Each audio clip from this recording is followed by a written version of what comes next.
Hello, and good morning or afternoon or whatever it may happen to be in your general neck of the woods. Welcome to the solo run. This is something that I wanted to do for a while.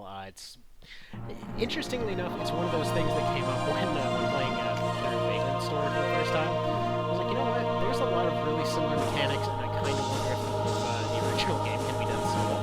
Which, by the way, for the record, I started trying to route through Vision, and that's going to be a whole other kettle of fish, if it's even possible at all. But so far, the solo run for this one was definitely one of the most fun runs I've had in quite a while.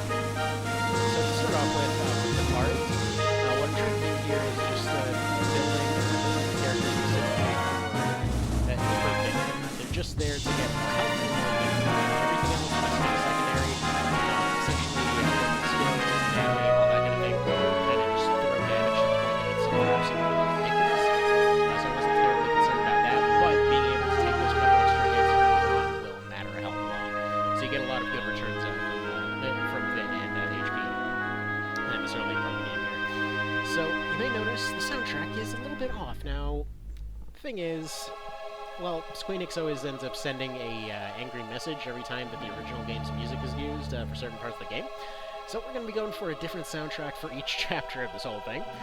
In this case, it's going to be OB64 for Chapter 1.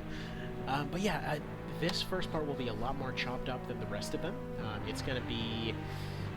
A lot of Chapter 1 was one massive grind, so I cut it down from about 5 hours to about 1. Just to give you an idea of how much editing was there, and there you go. There is our target right there, Mr. Blue Hair. Mr. Protagonist of my probably favorite game of the series, despite the fact that I played this one a hell of a lot more. Anyway, so... Funny thing, the purpose of this run is just kind of general ground rules here. It's no retreat, no chariot. Sometimes the chariot tapping trick is used. The game doesn't count that as a use of the system. And it's basically just like, oh, you hit a wrong button, okay, you can use it to fix your roll. So, either way. So there's that, and then also we're going for Wheel Breaker and One-Eyed Night Slayer for the achievements. I mean, it's like Breaker of the Wheel or something like that. But either way, Wheel Breaker and One-Eyed Night Slayer. So the entire run is solo. There's only 2 fights that you're required to deploy more units. One of them was just for fun. Another one was just because you have to. And yeah, it'll be around Chapter 4 that or actually, technically, it'll be the first time that we go into Coda. Ah, man. I'm gonna probably cut out the entire second trip through Palace of the Dead. I can't even believe that happened. So yeah, by the way, yeah, later on, ended up going through all of Palace of the Dead and all of Coda 1 and 2 twice due to a stupid technicality. My god, that took a good several extra days. Anyway, so... First things first, like I said, building entirely for defense and essentially relying on just weapon skill to kind of get overpowered. So, as far as the systems used here, if you weren't aware, by some means or another, every time that you have a character level up as a particular class, everyone that is in that class at the time gets a small bonus to their base stats. So you have 2 different stacks of stats that you use. Your base stats are essentially the ones that your character will always have no matter what, and then your class stats are just added on top of that. And then from there, your weapon skills and other related skills are just kind of added in as they're relevant. So, essentially what you can do to cheese the hell out of the game, and probably part of the reason that they cut off so many classes in the early game, was that you can repeatedly swap somebody between, or I guess technically an entire party between several classes, and essentially just go to, let's say, Tynemouth Hill or something like that, or a story fight if you're already pretty overpowered. And then just basically you grab those couple extra levels, or typically it goes 4, 7, 10. They end up getting in most cases. And basically every time that they go up, they get anywhere between 0.1 to 0.3, I believe it is. I've heard some people tell me it was as high as 0.6, but that seems off. Anyway, so they get that much per level per each person that's in that class at the time. Now, it should be pretty clear, judging by the bonuses on different equipment and all that, since you rarely see it go above, something like 7, that being able to stack a bunch of permanent upgrades on everybody, especially starting from early on, like if you, let's say you take all of your 5 starting classes, you put everybody all the way up to 10, you've suddenly given them, a good 10 extra stat points across the board. And yeah, it's pretty friggin' useful. Even the cleric, by the way. So by the end of this run, the character's obviously going to be maxed out on both skills and stats. And I should probably note that as far as the dialogue for this, because of all the different things that I was going for, Denim ends up looking like a massive douche. Because yeah, it basically, all from the starting cards to all of the plot decisions and everything else, it's just complete douche fest the entire way through. He's kind of a massive a-hole. So we're going to be kicking out everybody.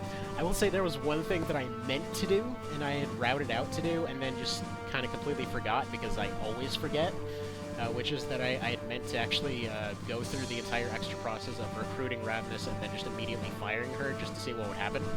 I might just include that as an extra, because truth be told, I don't think anybody's ever fired her, just because it's, you went through all that extra trouble. Why would you? Why is that option even there? So, alright. I forgot to do one thing that would have helped with optimization in this very first fight. Essentially, if you take the Lombardia off the lands and you slap that onto Denim, you can just have him running around hacking down all of your allies, and quite frankly, if you have even one of them, they'll be able to win the fight no matter what. So it's, even if you're backstabbing all your guys, you're basically just getting extra experience for your main classes there. So the order that I like to get rid of them in these cases, which I ended up succeeding with Cashua due to a lucky crit, but you want to get rid of at least one of your characters here to get an extra level for your warrior there. Because up until you get to the end game, the story battles don't actually scale up unless you hit, I believe it's the chapter plus, I want to say like plus 7, as far as the level that you would get to. Typically 27 or the level 30 wall, whatever you want to call it, is around the point where you start seeing everything scaling up to New Game Plus. And just because they really didn't expect people to be getting up to that level, on their first playthrough, which is a sensible assumption. A lot of this game is based around the fact, or just basically balanced around the idea that somebody would be going through it their first time, and then just keep playing through on that same save file pretty much infinitely. Again, that's why there's essentially skills that take a friggin' decade to rank up and all that kind of thing. I kid you not, even with only one character, even with that one guy getting shot at by arrows pretty much the entire time, Deflect only ever got up to rank 3 over the course of this run. So it's kind of amazing how slow those are. So yeah, definitely would have gotten a few extra points, maybe like 1 extra stat point across the board for having the Lombardia on this first fight, but oh well, doesn't matter. I remembered it by the second time. It's a small optimization, it won't make much of a difference, but the idea is that you want to get that first class up as much as you can. You want to get your warrior guy up there as much as possible, just so that you have those extra stat points, so that when you switch over to, when you have your first story fight, essentially they will be over-leveled. Again, it's up to a certain point, but as long as they're over-leveled, the story will, early on, the story won't be scaling up at all, so you just basically get a flat upgrade over everybody. But then later on, when we switch over to smaller classes, they still have some of those base stats built in. Because when they were balancing this, they seemed to have this whole idea of, trying to give everybody this sort of sense of progression and sense of character building and all this other stuff. It's one of these things that I've gone back and forth as far as whether it's genius or ludicrous, over the course of the last decade, because on paper, it's a really cool thing, because it's like, okay, they picked up strength in 1, and now they can always use strength in 1, and that's like their new baseline. Which, by the way, a quick little thing, because I've seen this come up on discussions for this game a whole lot. As far as strengthen versus fortify in the early game, for those that didn't know, essentially your weapon skill will usually be the thing that ends up determining whether you should be bothering with strengthen at that point, because you're essentially getting 4 attack and 3 accuracy for every level in a particular skill, or in a particular weapon skill. It typically feels like around 5%, but those are the actual numbers on it. But the thing is, when you get Strengthen or Fortify, they don't actually give you a flat bonus. So what they give you is essentially a increase or decrease to the maximum potential damage that's actually coming in. For lack of a better way to put it. Basically, there's an attack versus defense check, so just the base attack versus base defense.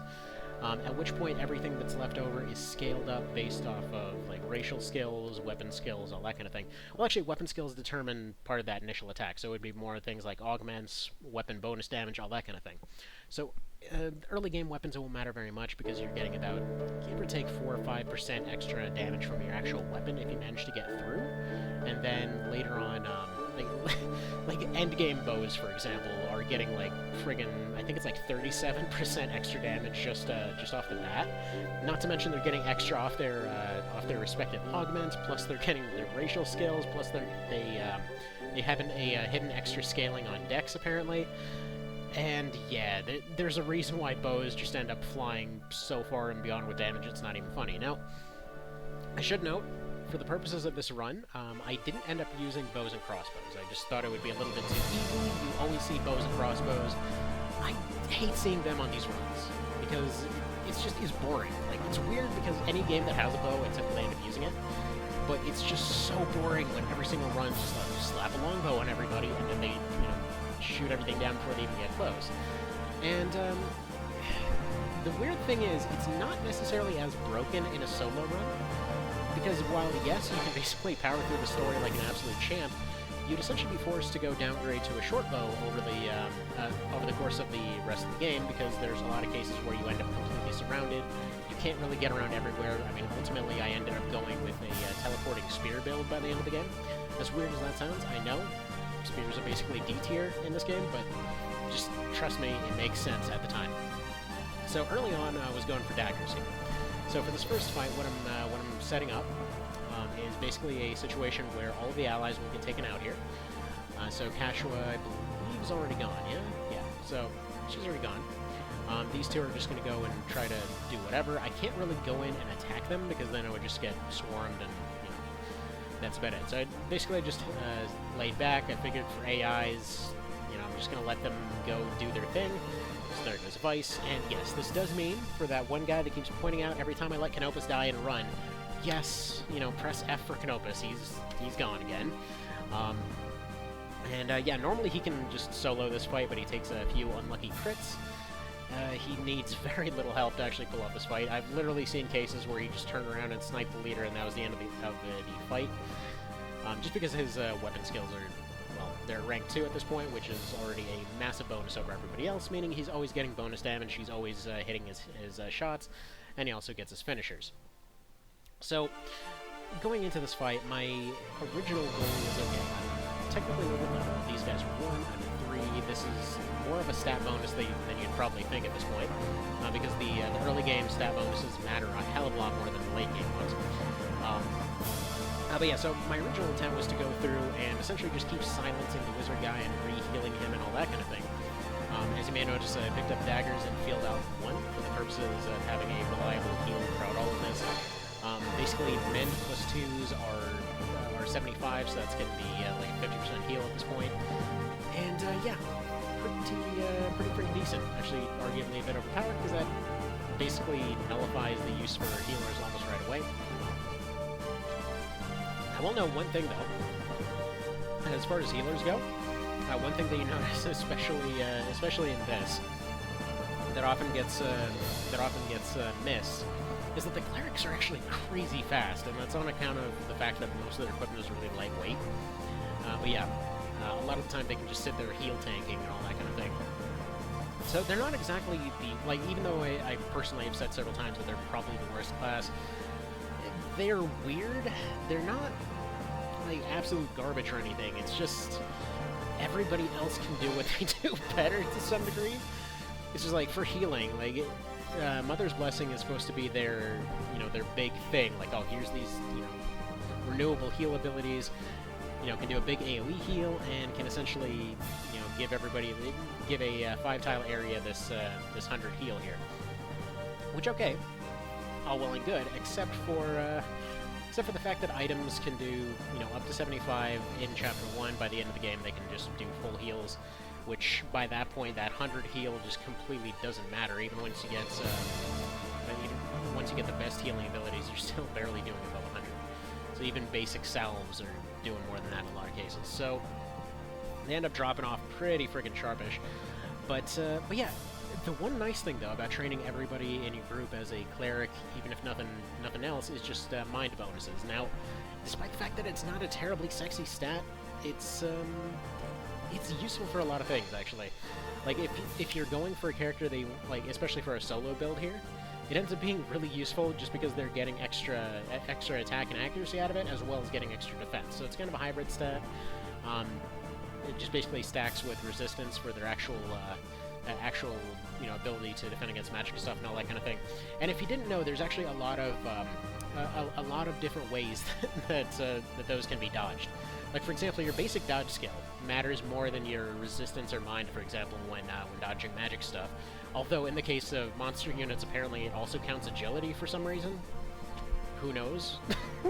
It's just there's all kinds of really weird interactions with the stats, but, you know, it is what it is. That's just life for you. But, okay.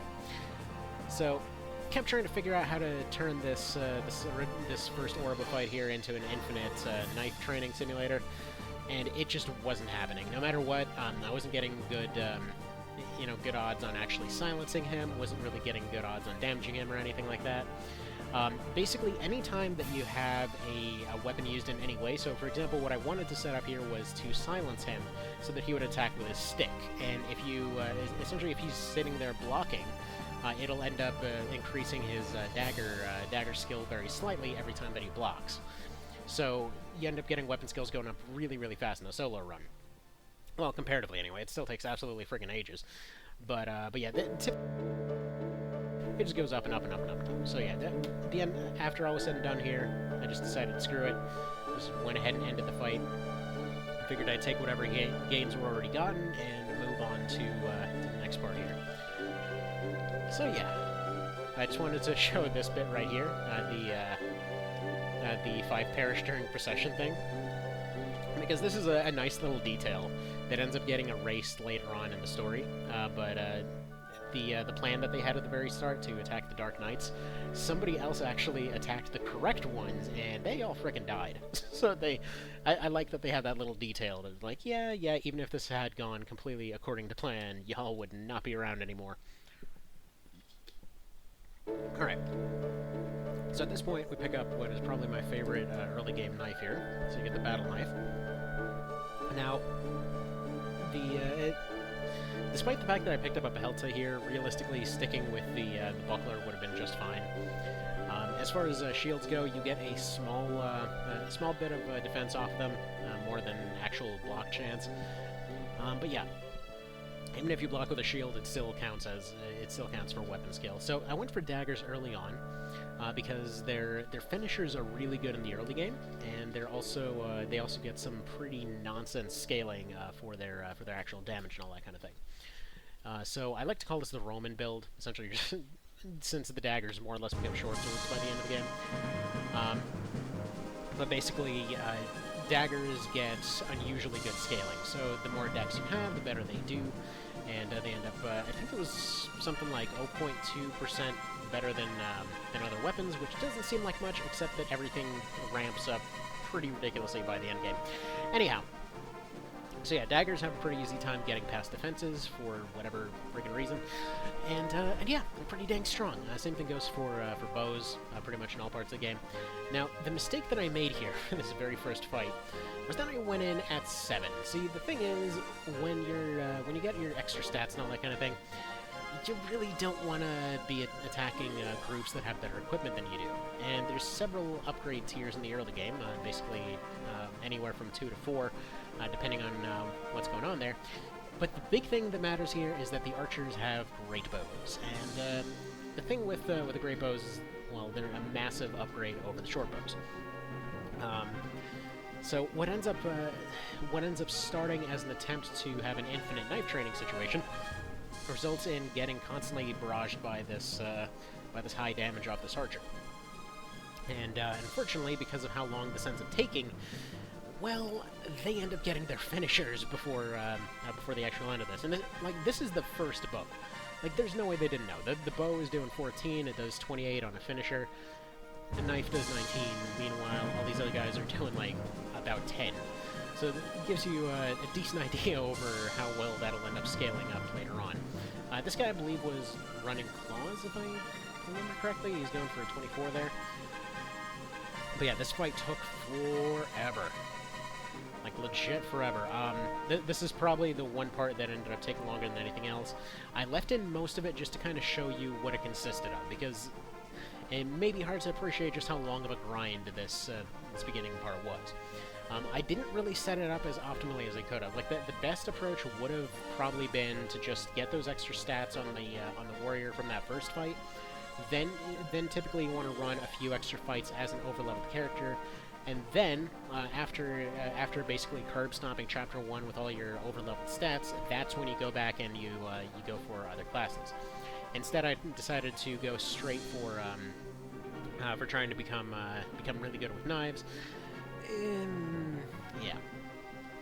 So, what became clear a good bit into this is that because there's two healers and a third one that can pop in with that fencer there, I would basically need to be doing above 120 in order to be able to actually win this fight. So, normally there's no way in hell you're going to be doing that kind of damage early on. So, there's a bunch of ways that you can potentially go about this. This early on, if you give, for example, Breach, it can create a situation where you're getting essentially extra bonus damage because their defense stops applying, or you can... it doesn't completely negate defense, but it does remove a lot of their defense, which matters a lot this early on. So yeah, I continued this cycle for absolutely ages, because I was trying to figure out, like, okay, thinking, like, okay, I get to 2, then maybe the first knife finisher will scale up damage enough to maybe get somewhere with this. Surprise, that didn't work. So then I was figuring, okay, we'll go for the rank 4. I couldn't quite remember where the double fang move was. I kind of forgot that it was Shadow Pin that comes in rank 4. But ultimately that did end up being enough, because you could essentially just pin one unit one place and, just kind of force them to keep attacking over and over. And so on and on it went for a good long while. Kept going on this continuous loop here. I had meant, and actually I had really strongly considered getting Resist Stun this early on, because I knew that they would keep throwing out paralytic waves and all that kind of thing. And one thing that I actually showed early is that he's immune to stun. Denim is completely immune to stun with his initial necklace there. And I would argue it's probably the best thing for him in the entire game. Because it ends up... while you do end up getting some rings in the mid to late game that end up adding to different stats and better amounts, maybe you get some other handy tricks out of them, all those little stat bonuses don't matter whatsoever once you get to the actual end game. Once you have maxed out stats, you can't really go over that 100 there, so it doesn't really do anything. But instead, and at this point I just decided to cut it so that we can move on to other parts here. But yeah, so instead you end up getting stun proof, you end up getting extra health, which you can't get off of other things, and you also end up getting extra luck. So it's a pretty good, unique loadout that you get off of that necklace there. And it's at this point that I kind of chopped it up into a whole bunch of different pieces, because it was that archer that was giving me the most trouble. So I got into a little trap there, was kind of running low on items, was starting to use the heal scrolls because I was just trying to get by. And that's when it occurred to me, you know what, I could just trap this archer here and then they won't matter. Because here's the thing, as overpowered as archers are, if you get them trapped in a certain area, they can't do jack. They just cannot move. Or rather, they can't do much more than just punch, because bows have a pretty huge dead zone. And that's one of the main reasons I decided not to really go for a ranged build for the purposes of this run. Arguably, the strongest setup would probably be going for like knives and maybe a light crossbow, just because the light crossbow has basically the same finisher that I ended up going with spears for, which is just basically a triple hit finisher. Now, I would definitely say crossbows would be the better one in that regard, because they're available at long range. You don't have to get in close. But like I said, ultimately ended up going for a teleporting build, so that didn't matter too much. So after that first archer was out of the way, then it just became a situation where I figured out I need to get Breach on this one cleric here. Need to get hopefully a crit, and then finish off with a finisher there. So suddenly had my plan going forward, but unfortunately I kept running into bad positioning. So I kept getting cut off by these two melee units there, kept running in positions where I had to either heal or, just end up getting stuck. So yeah, it was less than ideal. So I went for a breach on that. And it's a similar situation happened. I just couldn't really get those attacks off. I think I was strength and a breach all at the same time. And yeah, he ends up getting healed back from that same AE that I just got off of him, because strength and plus a breach will be enough to get past that. Unfortunately, doing it this way was not. So I went for it anyway, kept trying to see if I could, maybe fish out a crit there, maybe make some progress, but no such luck, unfortunately. But these things happen, So kept trying, and then figured it was probably just the best way to go, just breach plus crit was the best option. So finally that ended up happening over here, ended up getting a breach on her after several more rounds of spinning around in circles here. And that part gone, And yeah, ran into a heart crusher here that was exactly the right amount to be able to finish her off. And so finally, the first one was done. That was a bit more than I wanted out of it, and yeah, unfortunately, all we get is a couple extra levels out of that. It wasn't terribly amazing. It was not a very good return for the amount of time put into there. But okay, so at this point, it was time to move on to another class. So I had gotten a decent amount of skill points out of this. You do get the full battles value out of doing it this way. So, you know, wound up with a good 200 out of that. So figured it was time to go for something else, namely counterattack. That's going to be your best bet early on for actually training stuff up. It doesn't do a whole lot of damage, but man, oh man, does it work for training. So yeah, went for Berserker next, or at least I thought I went for Berserker next, didn't I? I could have sworn I went for Berserker next. Oh, no, went for Archer next, right, because I wanted to get extra dex, so that when I got to the Berserker that we'd be able to move forward that way. Yes, I know, I just did this run, I'm already forgetting what I did there. See, I gotta have the shady music here, because we're going for the shady class. It's like, do I want to go Berserker, do I want to go Archer? I guess I did go for Berserker. I'm indecisive like that sometimes. Oh yeah, Zerker.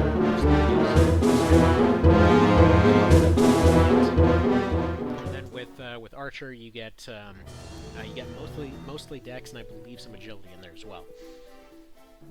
Now, granted, every class gives something. You are still building up all your stats regardless of what class you use, but for those ones, you know, you can do a little bit better. So, same situation here. Started getting some pretty decent damage, as you can see here. Even though we're level 1 fighting, I believe they're 2s here. Even though we're at a 1 level disadvantage, those few extra stats from those other things, as well as the stats you get off of his necklace there, were enough to the point that while they were doing about the same damage as the 3s were earlier, I was still in a situation where, you know, skills were going up pretty dang fast, was doing a pretty solid amount of damage in general, and at this point I had picked up Shadow Pin from essentially fighting through these guys over and over. Like, every fight here pretty much just came down to fishing out whatever sources of healing were available and making them disappear. And so it was, you know, kept going on and on and on and all that kind of thing. Ended up getting that one. And yeah, it's a grind. It's definitely a grind. This took absolutely ages, otherwise I would have left it in full. The rest of the run I will be leaving it in full. You know, unless there's something particularly dull or something like that, but I will probably just leave them all in full. It's just, yeah, I'm pretty sure nobody wanted to sit through 5 hours of Tidemouth. Because, yeah, it's not terribly fun to watch. This is why the Fencer trick is usually recommended, wherein you essentially just build up a team, just put a bunch of barricades, and then you just basically just have 2 characters just mashing it out forever. So, yeah. Just went about their stabby business at this point. Thankfully, the AI does not know how to spears properly, so they'll almost always get into melee range unless... So I started getting pretty reasonably strong at this point. Like I said, it's about 4 extra attack and then 3 extra accuracy that you're getting per rank here. So I'm already at 4, so getting 16 extra attack off here. The knife already had, I want to say, like 27 or something to begin with. So it's significant.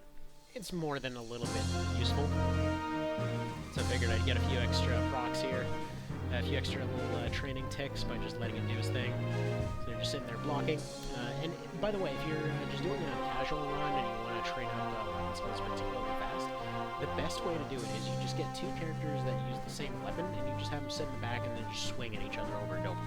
That is hands down the fastest way to do it, because even if they block it, they're essentially getting the skill for, okay, I blocked it, like let's say they're using a sword or something, so they're like, okay, I blocked it with the sword, and also I am blocking a sword, so they're getting 2 extra, they're essentially getting 2 ticks for the price of 1. So for example, if you've ever looked at the knife skill on, like, let's say warlocks, wizards, all that kind of thing, and you're like, man, when would I ever train a knife on this guy? I don't want to have them up close, but do I just transfer it over? And no, in the early game, you just get 2 of them with stickers. Just have them swing those knives at each other over and over, and then once they get to a decent rank, you just give them a better knife, and yeah. So for your casters, you only get the sticker. You get the sticker +1. You get the balder +1, and then you get some. I believe it's just cursed that they can get at that point. And then the cursed is, as far as I'm concerned, the best thing you can get for a caster, just because it pretty much maxes out anything that they would need stat-wise. Which is funny because yeah, the cursed things are either the best or worst thing as far as weapons go. It's like, depending on who you use to make it, they can range anywhere from, like, the low 30s on attack, going all the way up to 255, which is so well and beyond anything else, it's not even funny. Alright, so, with this particular one, one thing to note with archers here, and again, yet another reason I didn't want to go for archers for the solo run here, is that, as you can tell, his movement absolutely sucks. So I got really lucky to get a fight with 2 lizards and 3 archers here, because the archers can't move very far, and the lizards will usually try to get up close. So yeah, those lizards took absolutely ages to carve through, so I just went ahead and skipped past them. Then we get to the archers here, they're doing their whole thing. And yeah, if you're ever training bow skills and stuff like that, getting shot with a bow does count as a bow being in the damage calculation, so you do get training with it. Not that that was relevant in this case, but it's just something that I always find funny. And yeah, so as far as the finishers go, like I said, they're useful there. So one of the classes that you're going to use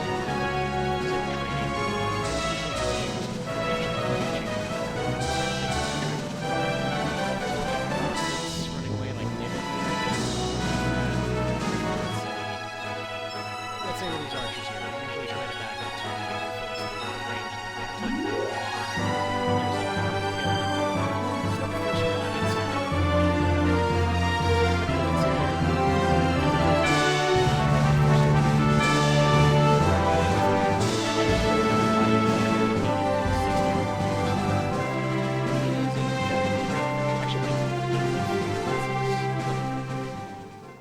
Second of all, Shadow Pin. In cases like this, it's basically the perfect anti-archer thing, because it can't get far away to actually fire. So, for example, if there's a short bow archer or something like that, just get Shadow Pin off them, or anything else that you really want to be keeping in a particular place.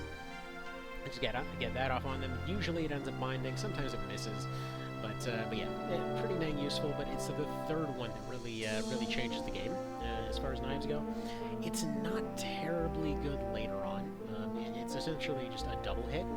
So it's a double hit for about 90% of normal damage. And yeah, in the early game, this basically means it's an insta-kill on almost anything. In the late game, when health starts flying up so high that it's not even funny, that's when you end up running into those situations where it really won't matter that it's a double hit. It just, usually you're better off just taking a normal swing and having your next turn come faster. So yeah, so he's a pretty decent berserker at this point, so I decided to finally go on with the story, right? Did I? I don't know. Oh yeah, so I was mentioning earlier, that whole strengthen versus fortify thing. In this case, where it's a character that's getting really high skills, that's doing a crap load of damage already, strengthen will be there as just a multiplier on that damage. If, for example, you're doing it...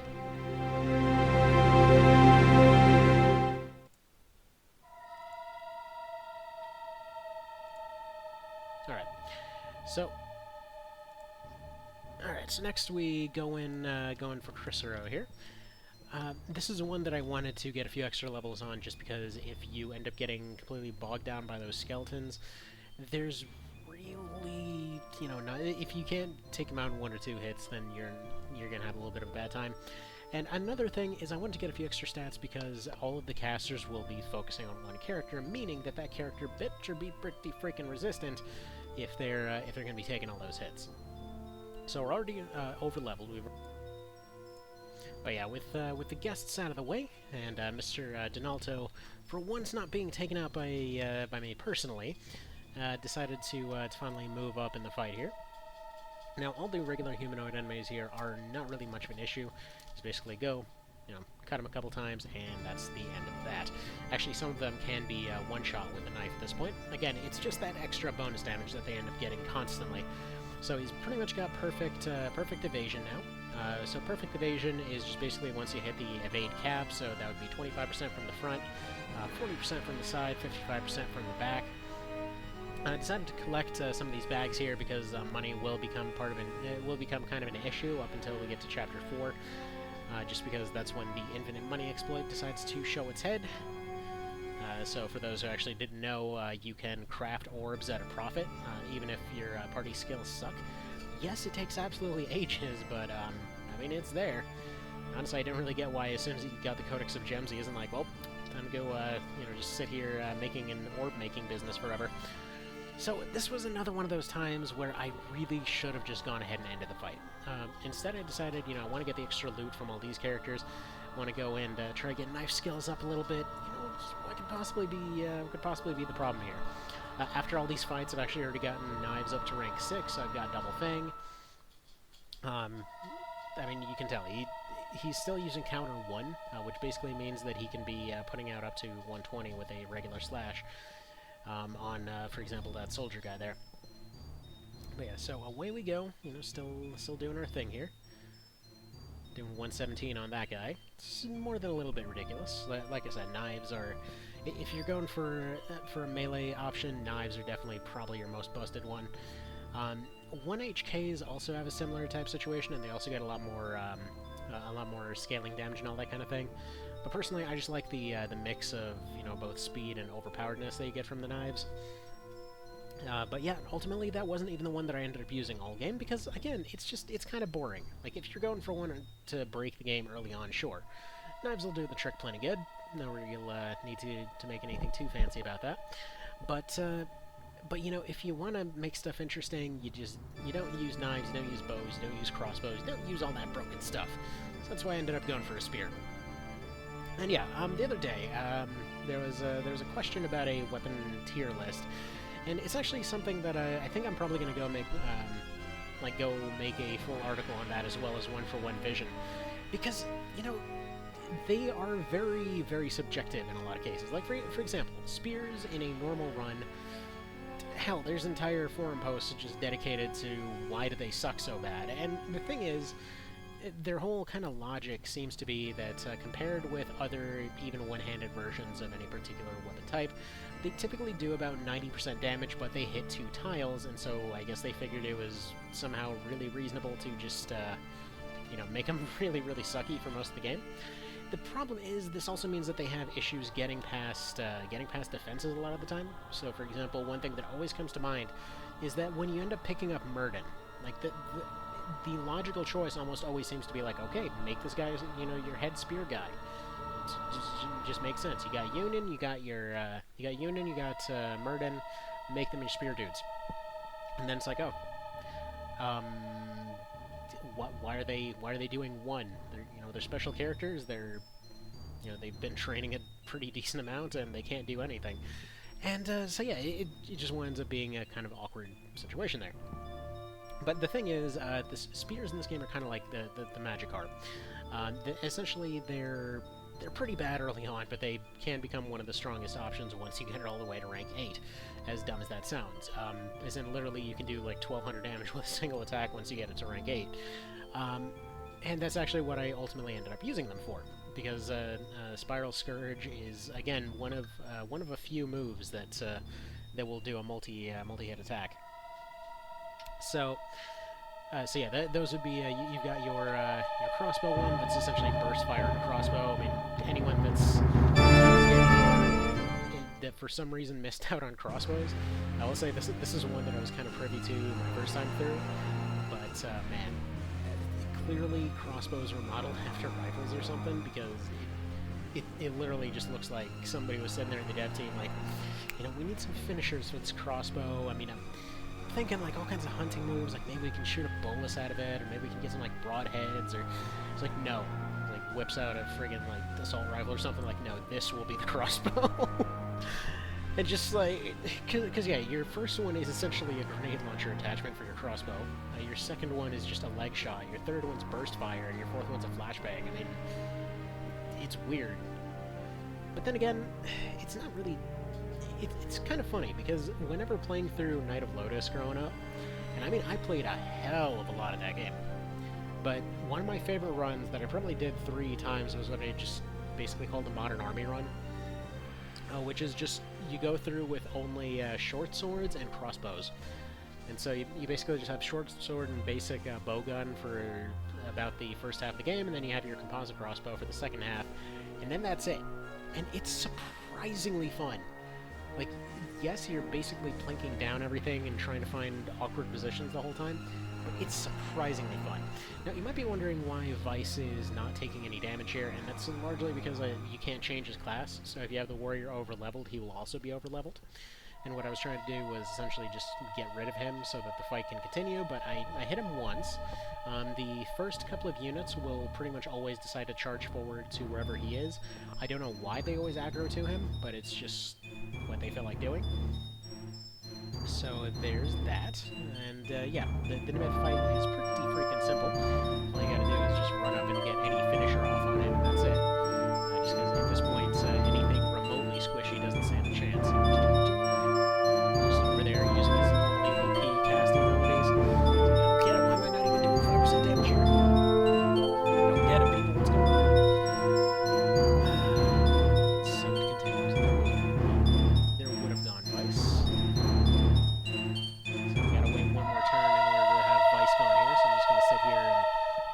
Wait for them to finish him off. Come on, hit the 25%, but no.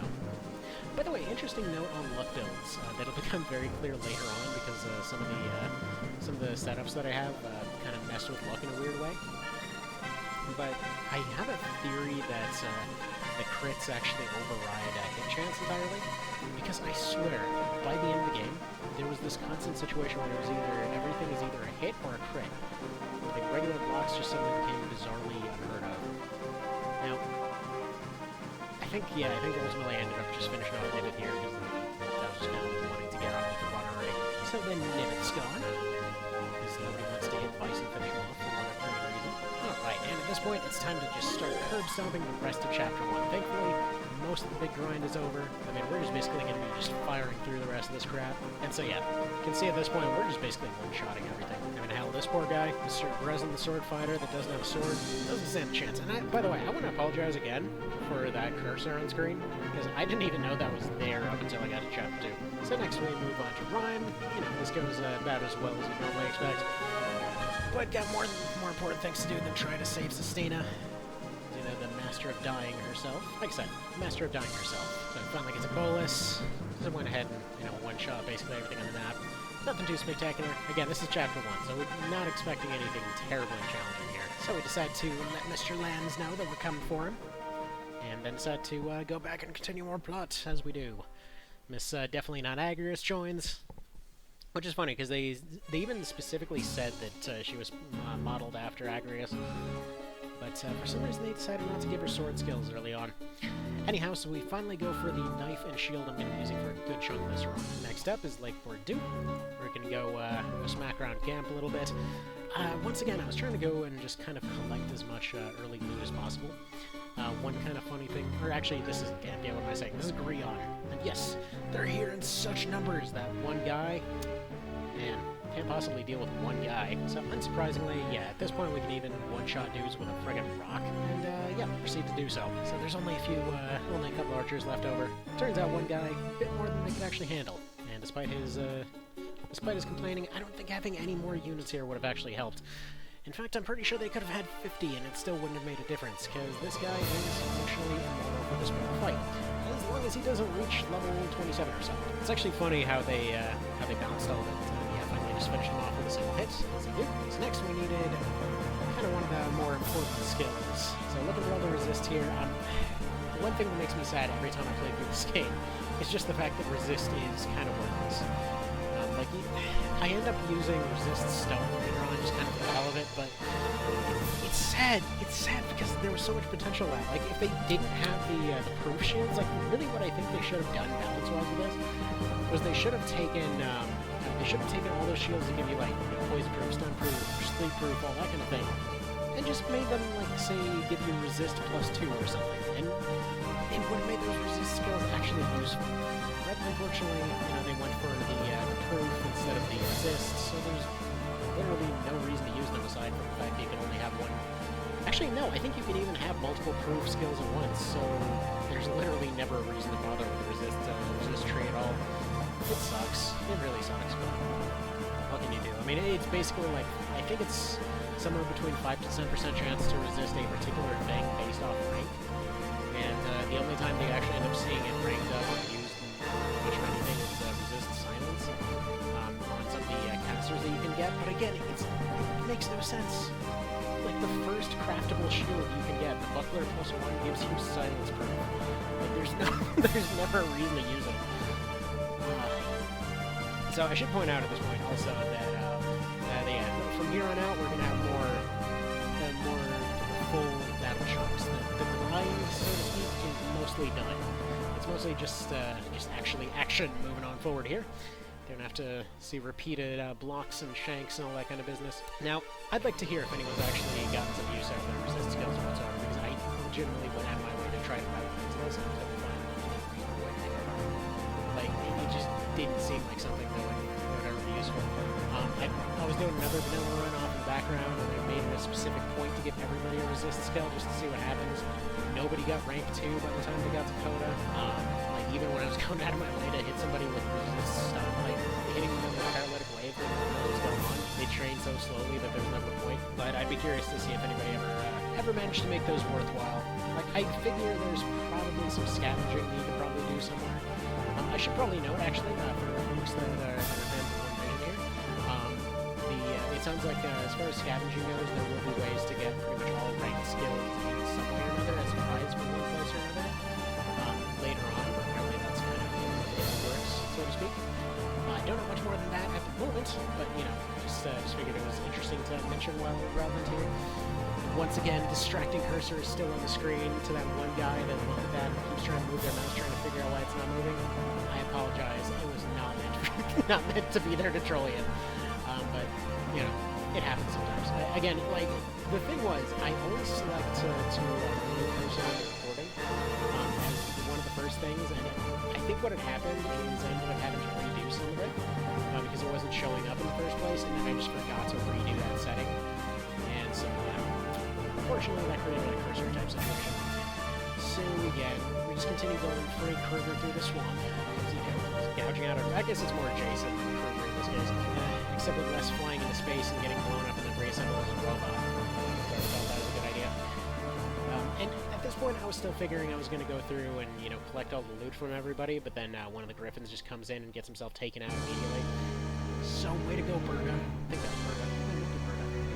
Sort of a bird. Actually, speaking of things that are bluntly named, there was an interview that I missed a little while ago, or rather, it was a retranslation, or I guess a more expanded version of this one interview a while ago with Mitsuno and the other folks that made this game. Apparently, both Denim and Vice are actually supposed to be named after bands. Like, it's been a community in-joke for the longest time, but yeah, no, that is legit what they're supposed to be. As in, I guess Vice is the same thing as Levi's overseas. So yeah, they were legitimately supposed to be pants, while Casual sticks out as being the kind of the one that's out of place, as it were. Alright, so Mama Musa 1, as you can probably expect, just involves the usual going through them like a bit of a lawnmower. This is never a challenge on anything, ever. Actually, I'm pretty sure nobody's ever lost this fight, period. It's entirely supposed to be the point. But given how much Galaxy just completely and utterly folds in the early game, it kind of makes you wonder how exactly they get to be as strong as they are. And so yeah, Mama Musa 2 kind of has a bit of an interesting thing to it when you're over-leveled, because Ravenous actually fights with you instead of against you. So as one would expect, we ended up going for a Law route in this one, simply because you eventually have to go Law route anyway in order to be able to get all of Coda there. Technically speaking, you just need to have Cashua get saved, and you just need to have Vice in your party, but really you're better off just going Law to save yourself some time. And so with that, that's Chapter 1 done. Probably the most grindy of all the chapters so far. And yes, again, That is including the Palace of the Dead bits, because even though that took absolutely ages, it didn't involve as much out-and-out grinding as this one did. So with that out of the way, we now have a character that can essentially one-shot anything for the rest of the story if they wanted to, as well as multiple classes that are able to be brought in, over-leveled for any fights that they're needed, as well as base stats that are really getting up there to the point that we can basically just fight anything if we needed to. But alright, I will see you guys in Chapter 2, where stuff gets a bit more interesting.